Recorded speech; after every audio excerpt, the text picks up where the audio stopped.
community and development.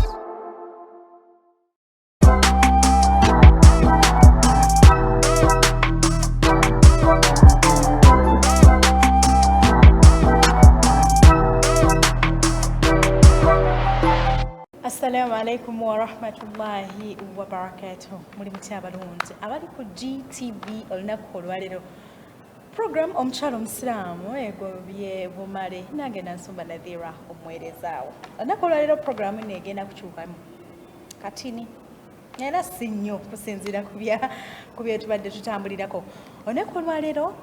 tugenda kutunuulira ekigambo kwerabirira omukyala, self care. Tujja twayizamu ne self love bafuddeko otya kusomozebwa kikosanze cause oneko lwaleero tuzze n'omukugu Hajat Namazi okuva Mr. Lux agenda okututwala mu segment eno atubuulire buti omukyalo olina kwefaako otya bannange ate ekituuka ku ffe ayi mukama katonda wange abenga asaasira abafunye ebirungi alhamdulillah tubebaliza Allah yeebale kubatuusa ku birungi ebyo abafunye ebizibu namwe tubasaasira wakitiibwa Allah abenga abagumya mubenga muyita mu bulumi obwo obukusomozebwa ku mulimu essaawa eno ate mu buvunuke bulungi kuba byonna yabigera ngenda kuwa akadde kano omukisa omugenyi wange abenga ababuuzaako n'oluvannyuma tutandike programu yaffe Omukyala Omusiraamu. Hajat. Assalamu alaikum wa rahmatullahi wa barakatuh. Amatenda amajjuvu ga Allah musiibye mutya nno musula mutya amannya gange nze Namazzi Halima Hajat CEO wa Starlook Spa and Beauty Clinic Entinda ate nga omukyala ajjanjaba abakyala abamaze okuzaala. In other words, omukyala abeererawo abakyala. Kanti njagala nnyo kitwala bwentyo, njagala nnyo okubeererawo abakyala. Mashaallah. Hajja olunaku olwaleero mostly tugambe bamaama bano essira njagiteeka ku bamaama bano already nti oli mu bufumbo ozadde. Ebiseera ebisinga beesuulirira obulamu bwe bwonna n'abuteeka ku baana n'abuteeka ku maka n'omwami ye nga ye nayakola ki ne yeerabira bangi abaami ne babalekawo sinakindi n'agenda n'omwana omutanyirira alabika obulungi cause your looks no longer matter to him and everything. Ate tuwabulemuko omukyala ono yandyewadde eti yandikoze atya self care oba bwe mankireeta yandyerabiridde atya n'abanga naye ali bagamba mustawa ng'akyali ku mustawa ng'abawala abalala. Hajat. Ekisookera ddala leero mbadde njagala nkikyuseemu nkitwale nti oneerabirira otya mu kusomozebwa kw'ensi kye tuyita adulting. Abantu abasinga bawandika nnyo nti nno tebaabalabula kiri waggulu eno gye tuli mu adulting nti adulting otuuka ekiseera ne weerabira gwani ne weerabira omulamwa gw'oliko ku nsi ne weerabira amidst ebintu byonna byonna ebigenda mu maaso. Oyinza okukula tewafuna mulimu tewafuna musajja eno olina pressure y'abantu bakubuuza ofumbirwa ddi olina pressure waki tokola waki obeera wammwe waki obeera eno omusajja naye nakugamba bye gituyita adulting okuze a lot of things are happening around buli kimu kikutunuulidde osigala otya ku mulamwa osigala otya ng'olabika bulungi nga nnyina omukyala mukwano gwange yazaala naye nga amasimu gankubira nga galaga nti ali bubi nnyo nga ngamba ndi bubi nze ndi bwe nti naye bwe yajja okundabako nga tafaanana bizibu byabadde aŋŋamba ne mugamba ng'olabika bulungi nnyo ku bizibu byokola ki byonkubira nti simanya ndi nti naŋŋamba waŋŋamba sifaanananga ebizibu byenkola ki byennina ntambule mu kkuba ebizibu nfune bwe mbiteeka nze ntambule ng'abantu bwe bantunuulira tebadifayini nga kikindiko kikye ŋŋenda mu maaso nakyo. Omulamwa gwe njagala tutambulireko leero ng'omulamwa gwa osigala otya ng'oweerabirira osigala otya ng'olabika bulungi nga tofaanana bizibu byo. Remaining afloat bwe bakiyita nti amayengo mangi nnyo naye okyali kungulu kuli gwe okyasairinga oli bwoti okyagenda wenjagala tufokasinge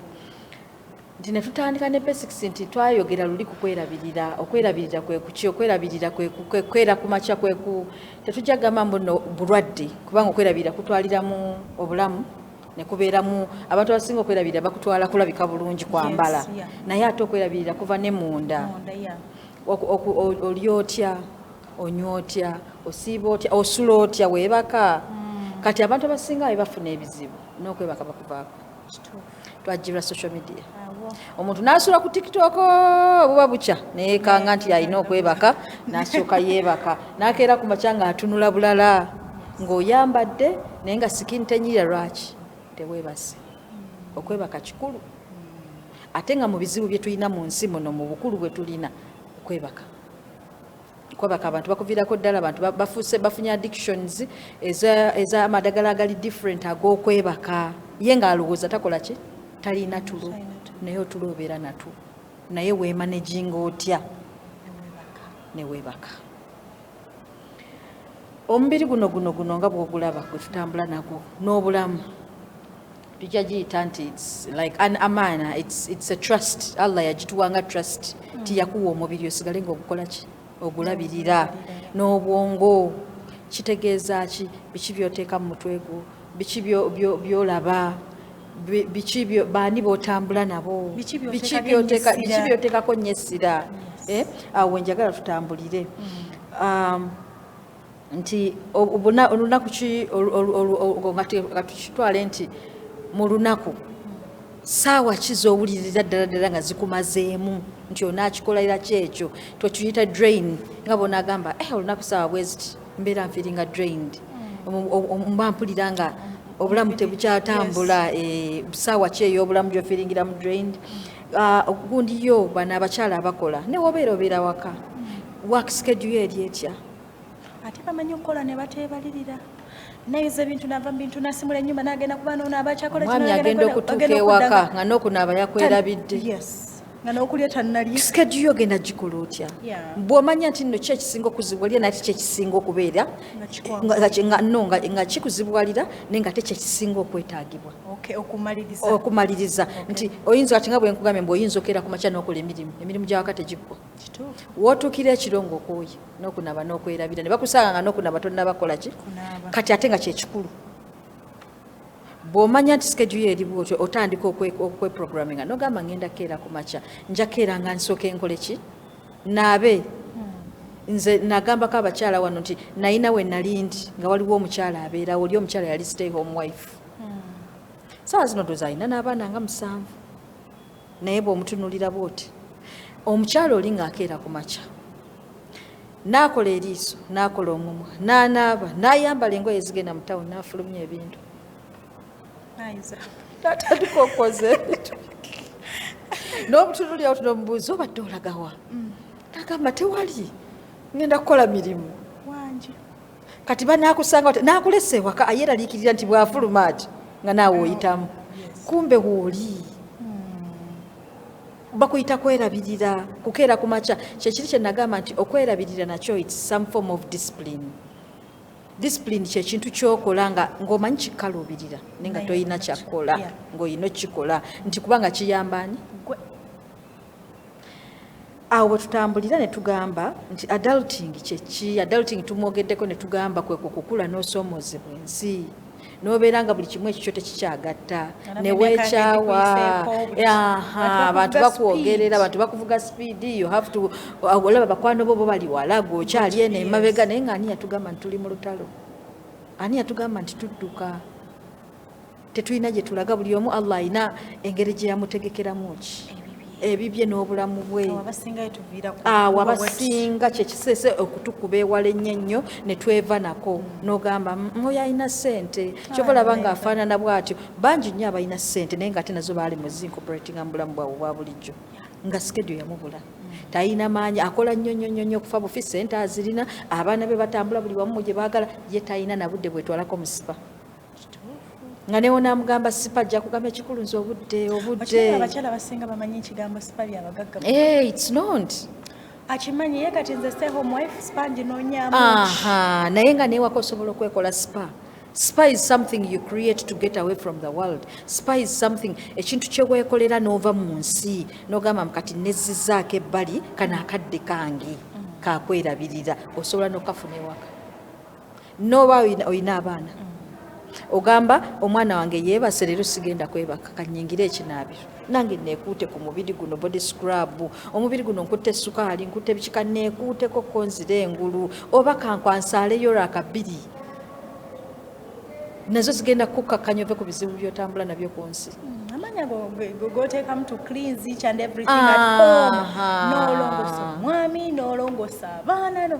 famire yo bakwano bo the pressures of the world buli kimu kijja kigwira gwe obwejjamu otya mu bulamu obwo n'osigala ng'oli kyekyo nagambye n'osigala afloat ng'oli kungulu nga omuntu bwakutunuulya tofaanana bikugenda mu maaso naawe awo we tutandikira ne tugamba nti oyina okumastaringa ebintu by'olina okukola nti ngenda kukeeranga ku makya nkole bwoti ekisooka oyina okukola ki nkiyite nti you have to prioritize rest oyina okwemanyiza okuwummula ebintu by'ensi eno tebigenda kuggwa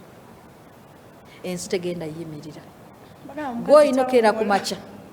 omukazi tawummula anti bwe bakyogera nti tawummula mpaka ng'afudde oyina prioritize era omukazi bw'atawummula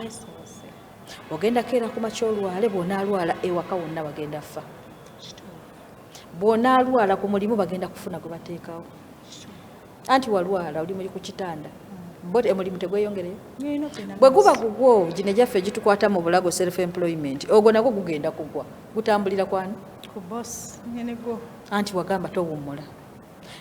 rest is an important part rest kyekintu abantu kye basinza okuneglectinga mu nsi era nze nga mukinoomu nkola nnyo kankitwale bwentyo nti nkola nnyo obwongo bwange bwagala nnyo okubeera nga buli ki nti naddiranga okuprioritizinga rest nga mba mpulirira ddala neryazamanya nefeebya nenafuya lwaki mpumula nyina kuba kati saa zino nkola kati nno newabeerawo bano abantu ababeera mu nsi essaawa zino okyebase waki okyebase olina okuba nga okola obwo obulamu nabwejjamu nenkera ku makya neŋŋamba nze yingini eya buli kimu abaana bange banneetaaga baganda bange banneetaaga mikwano gyange ginneetaaga ensi enneetaaga neewa allah nyina okugendayo nga ndi muki mental health ngeri kubanga togenda kukeera ku makya eswale okwalire ku makya osaale busaazi buli kanaku osaalenga ki kyokola kusaala kumaliriza manyi kati right now ndina mutonzi wange gwe njogera naye olina omutonzi wo wakooyedde opapa kugenda kwebaka so mu bulamu bw'ensi eno you have to pause bwe bakiyita pause and reset pausinga reflectinga and reset bw'olaba nga obulamu bukutwala speed pausinga abali mu lugendo abali mu misinde baleke bakole ki ojja kubasangayo buli omu alina gy'alaga buli omu alina obulamu bwe omuntu takupressurizinga nga nti keera ku makya bannange lwaki tokola kino schedule your time schedule your life gwamanye obulamu bwo bw'otaakikole teri agenda kikola ki tinaye gye tukolera eno ne tugabamu nze munange bankozesa ne gye bakozeseza tosula ku mulimu olina weekend Saturday ne Sunday naye oba okola Monday to Sunday still teri muntu akozesa muntu nga tava ku mulimu wovaayo ebyo byetugamba muno sipasalo kati gabafuna obudde obugenda okusibamu ku nviiri bazisiba ddizo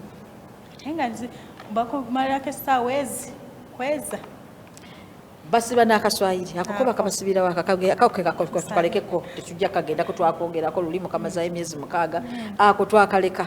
akaswayiri naye nga akaswayiri bw'okyeteeka mu mutwe muli nti nno buli lwemba nyina okufuna gusulu ngenda kasumulula tujja kuba nakaswayiri kabi ngamba nnyo nnyo abakyala nti we tuba tugambye muno otulotwo tuwe ekitiibwa ogambe nti banaye essaawa zino ngenda kukola ki simu gijjeeko giteeke wali ebbali weebake okitegedde kijja kustabilizinga mudu yo kijja ku improvinga focus. Hajati njagala ensonga eno ey'otulo tugitanyeeko cause abantu abamu bayitawo kati wekisuuka ku mukyalo mufumbo onayaga yeebakaabaka nnyo oyo oba bunafu oba kiki nalabanga gwe mu kwebaka okwo obalaata oba oli mu bibyo so nga ate ggwe wano otusomesa nti whenever you sleep mood yo improvingirawo ne focus yo kiringa ng'omuntu ng'obadde osumagira ekyo kyo kikimanyi mu lunaku oluzibu ennyo n'osumagiramu ne bw'onaapingamu eddakiika amatuufu bw'osukuka bw'oti obanga omupya endowooza eba mpya obulamu buba bupya omuntu gwe bagamba nti yeebakaabaka munafu katutwale example ng'omukyalo ow'olubuto omukyalo ow'olubuto buli bwemu ajja kwebakawo ke najjidde wano nsumagira ndi wali nebase ke nagendedde ku mulimu nsumagira that is unhealthy kweko kwebaka kwe tugamba munafu kyova olaba nga nakigambye nti prioritize it is taking time omanya nti nno ngenda kwebaka ddi kola ka timetable ekiro ogenda kuba okola ki TikTok okitegedde bulungi ati kyekiri kyebagamba bakakatambula nnyo ennaku ziraku kamemu nti when the baby sleeps bannakawere when the baby sleeps you also sleep baby olwebaka ng'asikayo essimu ng'atandika baby agenda okuzuka okutuuka ekiseera gufaanana nga maaya ng'oli bwoti ng'amaaso gakubyusa nga feesi ezimbye nga teweebaseemu ne skin ezembi zetujjanjaba omuntu n'abeera n'embalabe mwaka ku mwaka n'agula ebizigo skin care n'agula ebizigo teyeebaka amaaso gange nga nogolaba galwala naye amaaso gange bwe galwala nze naturally ndi nsomoniki yeyo omuntu siina nnyo tulo obwongo bwange busigala nnyo nga butunula naturally ntize ne bwonkoonako bwoti it is always most times it is always era lwe neebaka buli omu yeeraliikirira yebase tawulira kubanga tebakirabangako naye it is not si kirungi because oba towummula kimala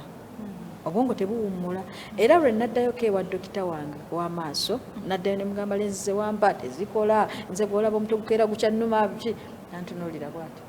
nambuuza bawa ayina abakyala abameka nemubuuza lwaki ati abakyala mubeera stressed lwabasajja ne mugamba ani yakugamba nti buli mukazi ali stressed bufumbo we have a life outside marriage. You have a life with your family, you have a life with your children. It is never about rakabambe basajja watu basalako ebigambo buli kanaku nti batu wachi era kyo kituufu most times bekaluma nnyo era naye it's not necessarily that n'atandika okumbuulirira awo ne mugamba munaye sise kumbuulira amaaso gange malwadde bulwazi seebaka I mean sikola ki like lenses zewampa tezikola omutwe gukyannuma nangamba ngenda kuwa eddagala ojjadimirira ennaku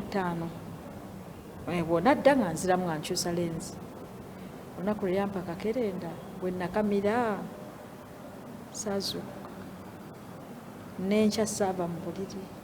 ne mukubira essimu ne mugamba kakati kiki kye wakoze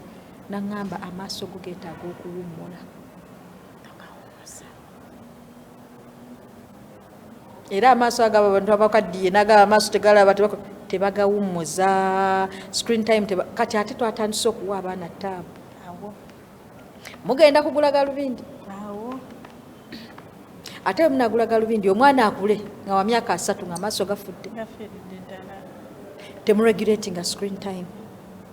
kati ekyo kitutwala prioritizing sleep ne tugenda ku gundi okugamba nti nno okutambula move every day kati alaba abantu abasigala newaka bakola emirimu basinga abantu abasinga mu office oyingidde wali busenge nofulumayo nogenda mu fumbiro novayo nogenda wali wali noyera olujja nogobendinga you're doing different exercises oliza agenda ogenda mu gym anoonye the whole day atudde kola kino agenda ku printer komawo tuula omugongo ebigere nerves era abo betusinga kati ofuna mu spa tulina ekintu kyetuyita herbal steam and towel press tukunyiga n'ekiwero n'ekyo ekiwero kiyambako thermotherapy kiyambako okuzuukusa omubiri gw'omuntu olaba nga banyiga bannakawere ekintu ekyo kizuukusa omubiri ekyo ekyokya abantu abasinga abo abatuula ajja acomplaininga wano ku mugongo mu makati g'omugongo then n'ebigere nerves abantu ettaka eryo baaliviirako ddala okimanyi bano tekyali bakyambuza bigere barefoot notambula nga toyambadde ngatto okimanyi ekyo bakivaako dde abantu natambuza ebigere aimi yange yali yakubeera nti nali nsanyalala niŋamba kantambuza ebigere nikwata bawala bange ne bagamba mumperekereko ekyalo kyonna kyantunuulira nti Hajati wabadde ki Hajati oli mulamu yavuddeko yasootinze nga teyasootinze naye twakivaako. You have to connect with nature. Ne waba mwana muto bakugamba brain development y'omwana omuto abaana tususse bateeka mu stokisi. You have to omwana brain development eva connectinga naki nature. Tambuza ebigere kati bagula ngatto ezirimu bufumita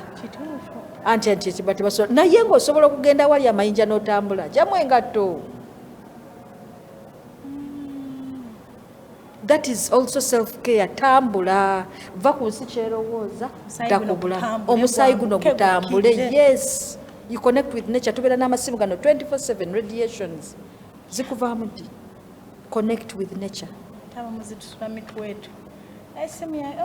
Yange esula eri ebbali sigisuza wano nagisuzanga wansi wa ppira edda nga nkyali mwana muto nga njagala nnyo kaakati ennaku zino nze asoboka yingini ebeera protected simu ebeera eri kati njijja nako njiteeka ne mu silent ku makya ne bw'ogikuba nga nsazeewo nti sigenda leero okukwata ne bw'okubodda naye luli oli iga onyina okukwata amasimu nyina okukola ki ekyo nga tukimaze. Mu kutambula okwo oyinza okera ku makya n'ogamba nze sirina sente za jimu esina. Tambuza ebigere va wano ku mulimu gwo osula luddawa mbeera Seguku nkolera mu ttawo tambulawo paka Kibuye ofune takisi ekwongerayo. Abalina emmotoka woba ogamba mbwa nti kakati nze nyina emmotoka girekeeko ewaka tejja kukaaba once in a while because it will give you purpose to walk. Obeera negamba nyina okuddeeka nyina otambula teekamu engoye ze zinaatambula teri najja nno nakutegeera ku luguudo nga weesabise bulungi nnyo bwotyo okole sprint walking. Ne waba tosobola sprint tambula mpola mpola. Woba osazeewo okubeera na misomo gyo teeka misomo gyo batu wuliriza teekamu Korani wuliriza tambula. Then kyetugamba omubiri gwe guwa amafuta gatya era geega kyago wetukugamba omubiri oguwa amafuta tutegeeza endyayo. Olya balanced diet olya ki right now mbadde nkitwale nti engeri gye nali nakazaala nga omubiri gwange nze nkogga nga nkolaki nga nzadde so mba nkitya nnyo kuba oba olabika bubi naye nagenda okutuuka okufuna olubuto nga diet yange you don't even have to plan it. Ebyo ebisinza okulemesa abantu okwerabirira kutandika kupulanika nyina okulya omuddo nyina okukeera ku makya ssaawa zino nenywayo kino kyewe bwewi ogambe sirya nnyo. Akola diet n'atuuka kulanyira ali omutwe gw'emmere anti abadde mu intermittent fasting yakomye okulya jjo. Abakugamba lya heavy kati wano olya lunch ng'eri heavy wali okawubawo buwubi oba tolina kyokoze eri emmere eba mu lubuto ng'ekyadigest ate ne byolidde olidde ki bw'olya heavy ng'olidde sowaani ejjudde muddo naye olidde kuliko lumonde kuliko amatoke kuliko buli kimu kibufe ekyo kinene kizibu. Tukoze olubuto olaba bano abakyala bano abagenda ne bakola tamitaaka abakyala abagenda ne bakola gundi ne bakola embuto bazikendeeza bukendeeza bwe bati bwe balukendeeza olubuto olwo oba tokyasobola kulya ebbanga ly'omala nga tolya ogenda kukogga luba telukya accommodatinga kintu kingi kati naawe kennyini natural osobola okyekola nti nkendeeza portions zange napizo osobola ogirya na buli kimu osobola okukirya. Mama kyamanyi muwulira kuba kati bino byebinyusi byonna osobola obbira nava ku muceere nava ebyo byonna ebintu ebyetaaga mubiri ye balanced diet ndidde ku kino kubanga waki Allah yabitonda tubirye naye obiridde otya mu cleansing bw'oba omaze okubirya okolako ku cleanse body cleanse oba oteekamu buteesi kiringa nga wona akwata ebbaafu n'ogyolezangamu ebintu naye nga tojooza ekwata amasavu olina okufuna budde n'okwata ku mazzi agayokya n'oyoza ekintu kyokola ki kyokoleramu kyekino what you put in sometimes yozaamuko funayo obudde ebyo ebiragala gyebiri n'ebiganda gyebiri diwamu abakyala tebaddiwaminga banaye nga nnyimba ddiwamingi nze nagula n'omukebe ku mulimu gwange wojja n'oŋŋamba sikini ndwadde nsooka kubuuza wakomaddi nga nsooka nkuwa ekikerenda kwe tutandikira bw'omala okugaaya ekikerenda ekyo afulumya abantu abamu sikini zaabwe zireactinga kubanga balina ebiwuka abantu abamu balya nnyo kuba balina ebiwuka yeeyo fuel the body omubiri guwe amafuta service it none emmotoka bazitwala ne baziteekamu ne ssente nnyingi empitirivu naye munnange bo bagivaako dda emibiri kaakati bakugamba nti mu kufuelinga omubiri find healthy local spots around Kampala where you can grab a wholesome meal without spending hours cooking. Oyinza okugamba munange nze okufumba sijja kusobola byako preparing abantu bannyo bakola diet plans oba naawe kenyini osobola oyingira mu restaurant nogamba mpa ettooke n'ekinyanja pakino gw'omanya but mpa akamere katono nembeera wali supu ng'otereddeko mutono yongerako ku mmere eyo temala olubuto lugaziwa tukendeeze portions tusale hajati katono nnyo kweyo point mu Uganda tulina engeri gye tulyamu ssatu breakfast lunch and supper kumaama ali ewaka tutera okulya amawolu ago agasigadde konomekebwa shwali gweddewo ago muntu omu gwalyebulizzaamu maama ono ali ewaka sinakindi ng'olina nakawere omubiri awo guba gukola ki gusaba breakfast lunch gye wandimuwadde etaamunyiga ennyo ate nga tegenda mumukosa nnyo maama ali ewaka actually zonna lumu bonna abakyala abali ewaka oyinza okuba toli maama oba oyinza okuba ki naye ng'obeera waka omakinga sure ofumba emmere eggwawo tofumba mmere n'asigalawo ku makya bw'eba esigaddewo temugirya ku makya mugigatte ku kyemisana kuba bakugamba breakfast is the important meal of that day naye ati kakati nze ku muntu akola ennyo intermittent fasting sometimes ekola nnyo ekoma ssaawa 4 era essaawa 4 bw'okubeera abantu nga walidde essaawa 12 ez'olweggulo ekyeggulo intermittent fasting ogibalira gundi ogibalira 16 hours bw'oba wamaze okulya obala 16 hours paka olwonaddamu okola ki but in between osobola okuba nga onywamu amazzi okola ki naye nga tolya kintu ekyo nakyo kiyamba okushrinkinga ki nti bw'oddamu n'olya era olya katono kwe bayita okuwuukuka nti omwana waawe yawuukuuka omwana mutono okufa naye bamuwa olusaniya bweruti n'atikka omwana n'atuuka ng'alabika omulaba ali bwati naye nga yawuukuuka kwekukuuka temutereka mmere emmere woba osazeewo gitereka emmere giriire mu pulaani eri nti togikeerako naye oba ogikeddeko aba ennaku zino tuwoominga emmere neddawo neefuuka mpya ekizibu ekiri kugirya mu bungi emmere eyo girye then noko okusinakinga kuva nti abantu ebbanga litumala nga tunywa nnyo sukaali aleeta appetite sukaali yaleeta fat cells ezikola kyezireeta cravings ekyovala banga abantu abanywa nnyo soda bakola kya cravinga pizza cravinga biki when you cut down on your sugar cravings zo zijjafa craving bwefa tosobola snackinga kubanga ne bwotendeza sukaali kivola nga bakugamba okendezera mpola naye abantu bakeera ku makya nga atandise diet ekisinza okulebesa abantu diet kukeera ku makya nagamba leero nkedde ntandise diet nga bwogamba mbuno omuntu yafuna addiction baamutwala mu rehab tekeera ku makya naye kujja ku njaga hajati kati omule mu kisomo kyaffe ekisooka ekyonkyaffe ekyokubira nakyo tukikomeo tutandikire awo ku craving sukaali oyo kasukaali ako inshallah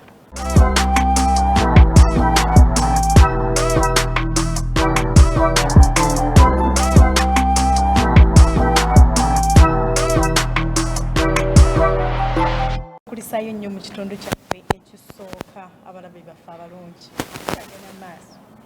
tukyagenda maaso tukomye mu kitundu kyaffe ekisoose nga hajati tuli ku mulamu ogw'okutema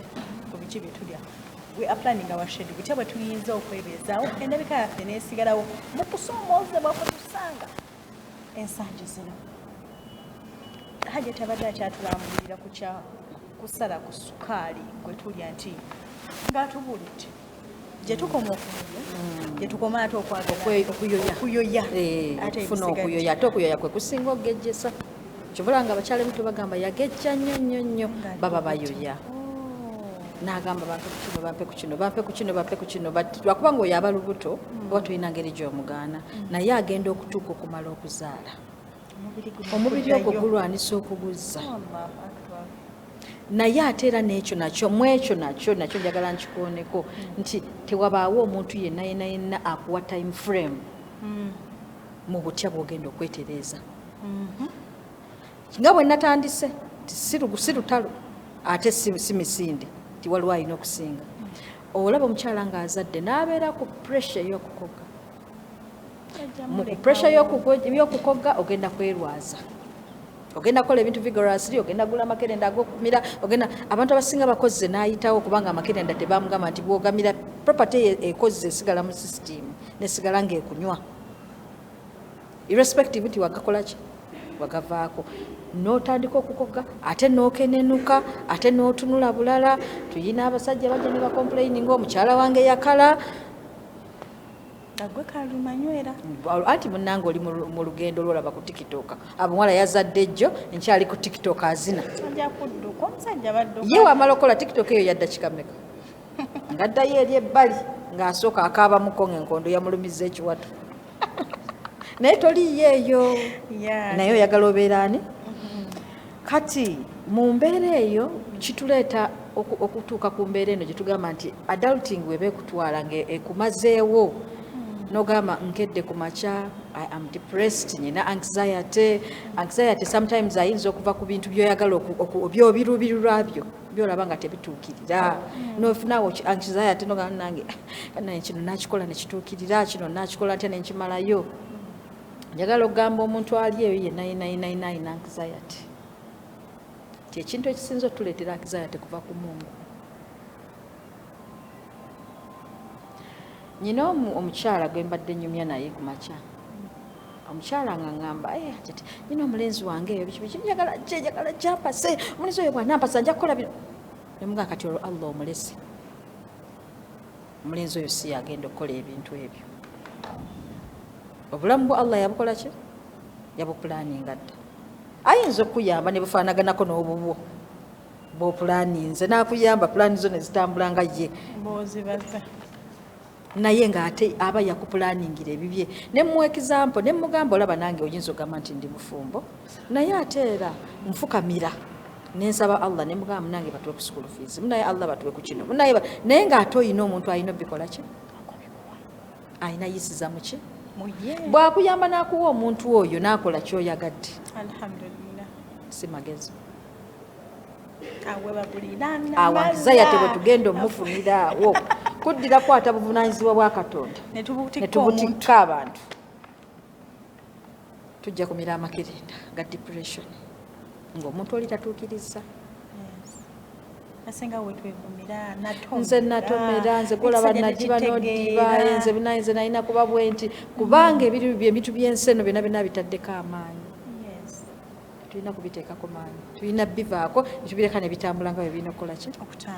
waliwo tukeera ku makya netuyita bakasitoma tubeera ku sitasi okuba nange bakasitoma naye balinze ku mulimu naye ani yali akeddeko n'agenda ewa kasitoma n'amugamba leero jangu era Allah yakeera ku makya n'agamba ojja kufunayo ojja kufunayo naturajja ojja kufunayo mukyala waawo omarajja ojja kufuna bonna bakole ki naye nga si ki ekintu ekyo kituleetera depression kwe kugamba mtu nstayinga ntya waggulu nga mu muyaga kwesonyiwa muyaga gukwata n'ogamba kakati nno omuyaga guno ogulaba ng'oyinako control guno waliwo gobeerako ne control. There are things by'oyinako control nga gwe wenyini gwobireeta n'ogamba kino nkivuddeko naye mulimu ebintu by'omu nsi nga tetubinaako ki. So when you don't have control over something kikwate okizza eri ewa Katonda otambule n'ensi tekitegeeza nti no tokirowoozaako tekiriwo naye kyekyo ekintu ekizibu ennyo okumastaringa kujjako nga Allah akikuwadde. Kituufu. Era kyembadde ngenda okugamba ng'ebintu ebimu tebye waliwo pressure ejja hajjati oli myaka gino muno n'apostinga ennyumba n'ogamba n'apostinga emmotoka empya bbaawe gye yamugulidde nga naawe nno olina omusajja buli kenaku okeera ku makyano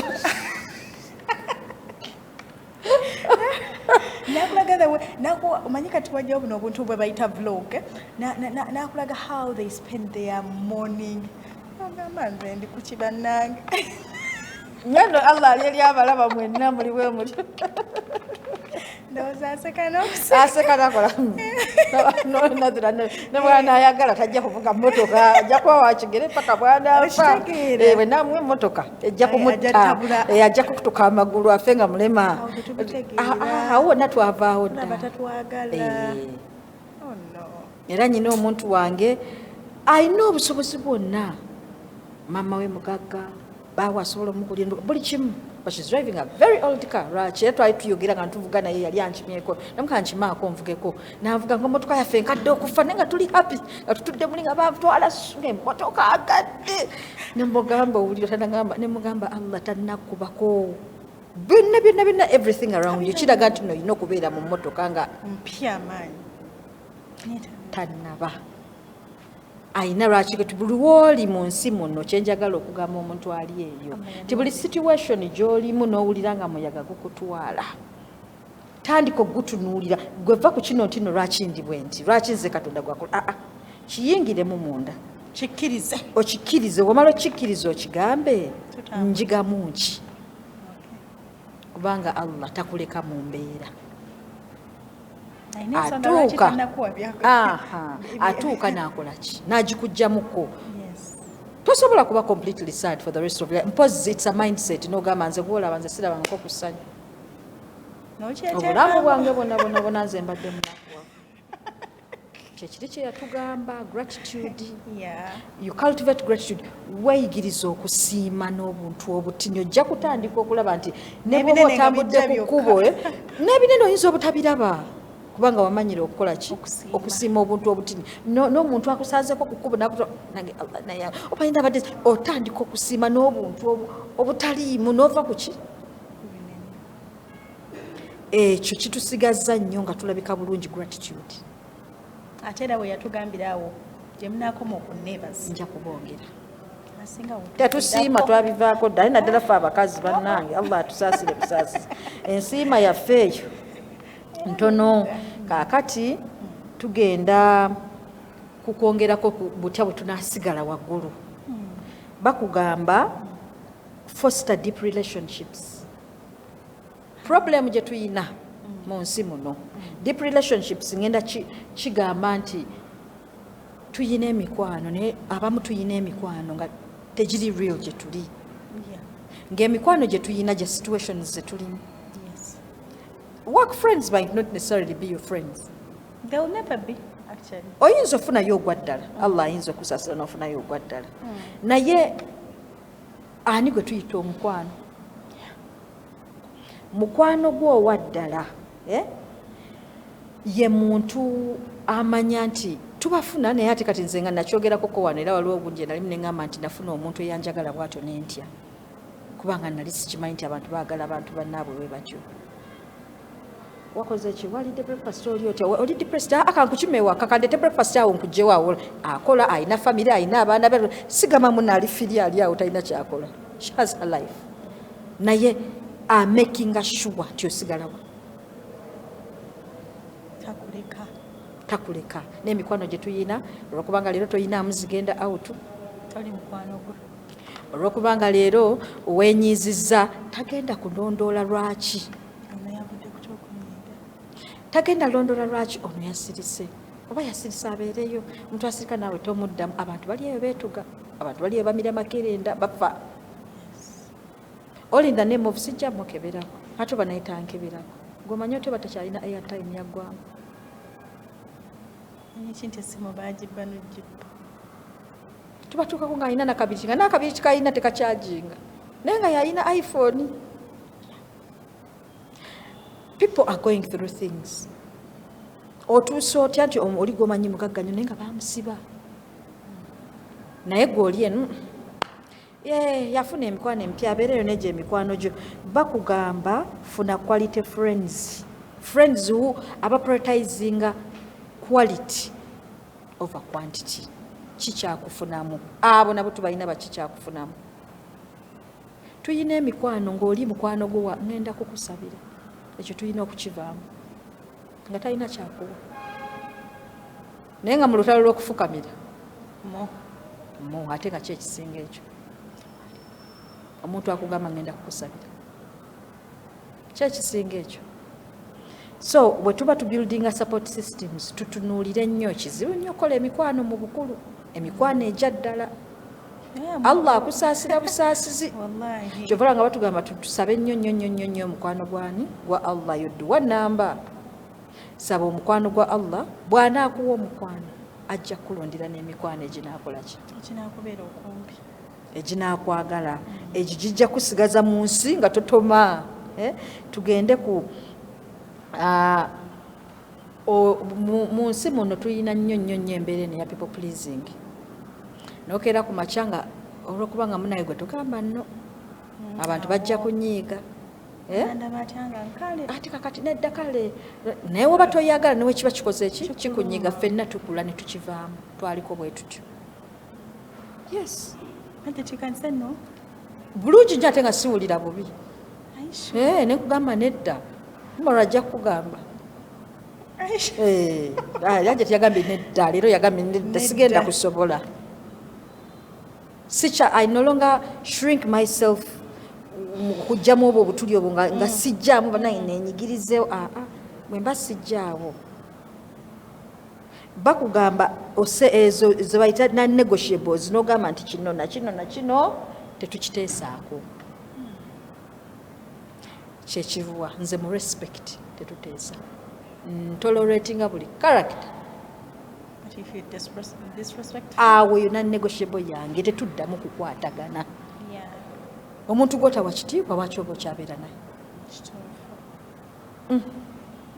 zezo ze batugambye nti ebintu ebisinza otuleetera obuzibu gwe kutoleratinga n'ogamba muno kino nakino okimanyi tokyagala kikuyisa bubi naye nokkiriza n'osigala kweka oyagala kutandika kukyawa bantu naye ng'ate obeera nabo otandika obbeekweka exactly so ezo non-negotiables setting a non-negotiables ogambe nti ngenda kugamba no without guilt ogenda kunkubira njagalayo ku ssente njagalayo ku kino njagala kunnyambako okugenda wano nti leero sigenda kusobola siina maanyi nga tobuzaabuzizza kandabe leero sirina maanyi ngenda kwebaka and prioritize sleep because okubyekubyemu opportunity cost kati bwe naatambula neŋŋenda eyo ŋŋenda kufuniramuwa naye ate bwe neebaka otulo twange tuno nja kuzukuka nga mudu eki say no without guilt protect your time and energy by declining obligations that drain you okedde ku makya bakugambye kati gwe otegekera uno omukolo byonna mbimanyi kuba nabikolako naliko oyo era kati abantu abamu banda banyina empisa embi nafuna empisa embi naye buli akulaba nga ofunye empisa embi ng'osetinze boundaries ye muntu eyali akozesa omuntu eyali akwagala ebyaddala ng'akumanyi ne bwe tafiringa na boundary gy'osetinze because they never used you naye buli lwobeerangako omuntu nagamba wabula wakyuka olwokuba wafuna ssente ng'omanyi oyo omuntu yalina ekintu kyeyali akozesa kitali kituufu lwaki alaba wakyuka mulimu abakyuka mulimu abafuna ssente bodi bakyuka nebafuna empisa embi naye ate era batakyuse bwavu babeera nga bwemutunuza bwe butyo bakyogera nnyo nti bwavu yali just wa mpisa mbi naye nga talina kyakkola nga mwavu kati bwe yafuna essente ne zijjayo empisa zeki abo nabo gye bali naye tuli mu kwogera ku ekyo tuli mu kwogera ku kintu nti nkedde ku makya oli ankubidde njagala ogenda onkolerako kino nakino onkolerako kino tunulira schedule efiitingamu kigwe wa prioritizinze kiki kyenagamba scheduling obulamu bwo abantu bakeera talina na timetable nti leero ngenda kukola kino oba kiri oba kiri oba kiri wabula ng'alinze n'azuuka olunaku lulamba ng'akolera abantu bintu yes batafunamu ye nga talina kyeyekoledde n'amaliriza ng'agamba bankozesa ba fake friends you allowed yourself to be used yes you said no without guilt okubeera omwavu tekikufuula ndogoyi wokeera kumakya nga tolina maanyi mbwa mama nti lwakubanga oyo mukwano gwange mugagga ajja kunkyawa gamba nedda leero sigenda kusobola sigenda kuvaka bakugamba ekikulu mwavu naye teyeebalirira akiramala nga nsaba ssente nkya allah we yakuwa essente waba agenda ziyisiza ku oyo omugagga era ajja zikuwa waba sooyo era ajja kufuna wazikoze ki bazireeta ekyo nakyo mukyegambe oli takugamba nti oli mwavu nakukozesa ne tugamba nti bwe tugenda mu non-negotiables bannange wano we tulaga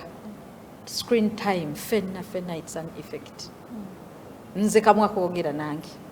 olwo lwentuuka ne ngamba bannange sinaba kukeberako kano nze ndaba nnyo firimu kati banga bana firimu nyizo labira firimu weeks 2 nga firimu emu nga lunaku ndaba alabako akawayi ati katogibalayo baba katandika ne weba kawo baba katandika basine gavuga like for some reason ogenda malako olunaku ng'owulira ate ebintu by'olina okukola bikoze eki bijjudde naye ng'olunaku lwonna walumaze oli ku screen nga tolina kyokolako bw'okebera tiktok bwe scrollinga bw'oddako eno ku whatsapp ogenda ku instagram bwonna budde ate obudde bw'ennaku zino budduka nnyo omaliriza by'olina okukola ebituufu bwebiri naye nga tebakozeeko neki but you had time kati biri batugamba mu limit screen time olaba eno period eno muzeeyi we yatujjako internet for the first time I didn't feel a void era we yagizaako there's that part of me that felt like banange omuntu kati atadde ku social media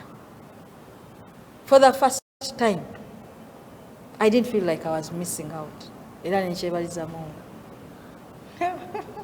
amukuffe katatu katatufe ng'otambula toweranga there is that missing part gy'owulira bajje bagikuggyeeko screen time ti gwe olina okyeteekamu olina okutandika okwebuulirira neweegamba omanyi okola phone detox nga bwe twagambye muno okola body detox n'essimu n'ogamba ngenda kumala awa yange ennamba nga sikutte ku ssimu eyo oba si kyekyo nze kati waliwo lwenkeera ku makya nenteekako internet saaba 5 nga nja kukebera abanneetaaga ennyo basobola okukuba client wajja chapu whatsapp nga si wa whatsapp ne whatsapp era bw'okeberayo nga siriiyo ng'okuba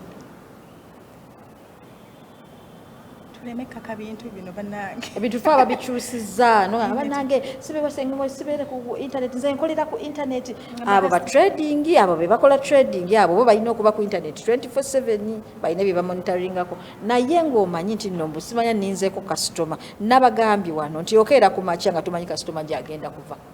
Allah kasitoma waba yamuleese akola bwati paka lwakutuka. Yes, there's that part of tying the camel nti kola kyokola then Allah akolera ebirala era bw'onaabeera ennyo ku internet maama buli kasitoma bamujja ku internet era whatsapp nja giteekako naye era bwe nteekako ku ssaawa 5 client ajja kuba ajja kunoonya akola atya akuba essimu akugambe bana n'essimu nagikubye nga teriiko nabadde abaclient wo eba riziki yo eba ejja kukusanga kati ebyo byonna nkedde ku makya ngenze nkoze tahajjudi yange ngenze nkoze adhikaari zange zonna wallahi woggulirawo essimu bwoti kapa genda laba ka message mbuulire bwogenda kuddayo ku subhanallah ogenda kutandika birala ogenda okumaliriza nga ssaawa ezo nga time za adhikaari yagenze dda yaweddeko duha tosadde ojjukira awo wafunye dda programu ku ssimu obuusi ogenze era oli ku ssimu ovuga oli ku ssimu ozzeeyo ewaka n'abaana bazze mu maaso go oli ku ssimu obulamu bwaffe tubutadde nnyo ku ssimu era bayira kyekisinze n'okutta amaka agasinga abasajja babeera ku masimu omusajja n'agenda mu toyi n'essimu omusajja n'avaayo n'essimu buli wamu omusajja gaalina essimu byafuuka yaturipulesinga dda bannange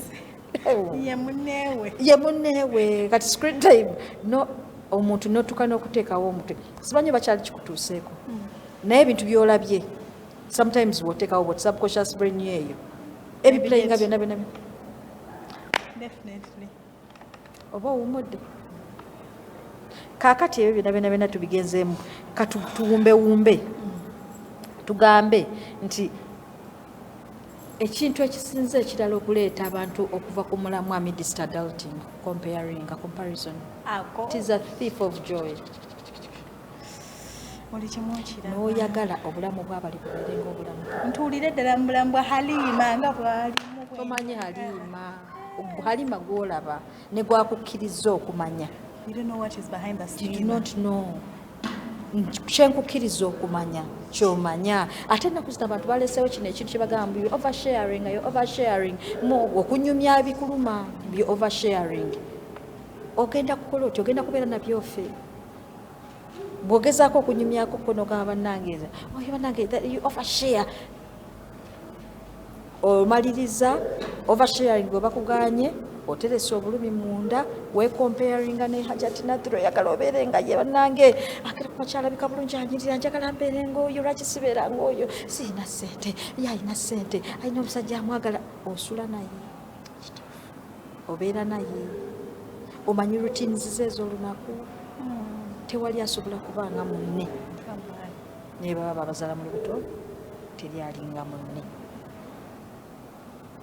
we all walk different paths teri alina kuteka ku pressure era tubalinayo linakuzza ebbali banange jangu nze omusajja wange omulaba omusajja wange tazimba omusajja wange takola bwati omusajja wange takola emmotoka kyokka alina ssente sizizo wabeera naawo nze kuwa scenario actually nga nina omwana gwe neegomba ennyo bambi so much nga mwegomba nengamba kati nga alina bambi kyatulaga nengamba wendifuna access nemutuukirirako maybe I'll get you know obeera eno ne mentality ng'omanyi Halima the lovely husband oyinawo bambi yalinga negomba nagamba bannange enkwegomba yantuukirira namuvuga bannange enkwegomba bannange obulamu bwo bannange amutunira bwentu yakolawe don't know what it takes to be me omwana ono namwegombanga but Allah n'asaasira ne mutuukirira and alhamdulillah we became friends naye omuntu gwe neegomba yambikulirirako on half nga you cannot be that person wallahi nagamba wakitiibwa Allah nsonyiwa n'omugamba alhamdulillah obulamu wallahi mbulamu era nagamba alhamdulillahi rabbil alamin nga naye obulamu bwange bwonna buli kimu kyakola kinyumira buli kimu kyakola nga mpulira nkyagala naye yambikulirako obubikulizi bwati neŋŋamba mbeereeyo obulamu bw'ensi eno comparison yegenda okututta so amidst everything that's going on and many people don't know how to control it anti-controlling kiva mu kweyagaliza nnyo emitima egyo egiruukaluuka egyo nti bwe tuba twesabira probably tetumanyi what to pray for when we are praying tugabe Allah bannange Allah nkusaba omponye omutima oguwankawanka gugenda kwegomba bw'oneegomba ogenda kwecomparinga n'abantu abalala you're going to compare yourself ogenda kuddira ogenda kwecomparinga n'abantu otandika okubagamba nayenze njagala kubanga oyo ogenda kwejjako essanyu beera mu kyoli nze ennaku zino saagala kubanga muntu yenna mu mulimu gwenkola I see different people who walk different walks of life omuntu ng'omulaba obulamu bwe buli bwe buti avuga emmotoka and I see them changing the cars I see them senga nali ndookalooka senga natabukadde omutwe naye mmaliriza ngamba abakyala nti abakyala abantu bonna abali eyo specifically temukkiriza nsi bamira kubanga tetugenda kuddayo mu buto teri agenda tusabika atuzeewa naye mu kutambula n'ensi eno n'okutambula n'ensi eno kulembeza Mungu weesibe ku Mungu omugambe nze nnyina gwe weka omugambe bw'otambeererewo teri agenda kumbeererawo omugambe Mungu ebizibu buli kyokwatako n'okitaba nga kino kigenda kukumira kikwate omugambe mbadde nsaba kino nkikukwase kigenda kunnettira okijjeko engalo you do not expect don't feel any type of thing okitegedde alhamdulillah ebirala byonna bigenda bi working out mpola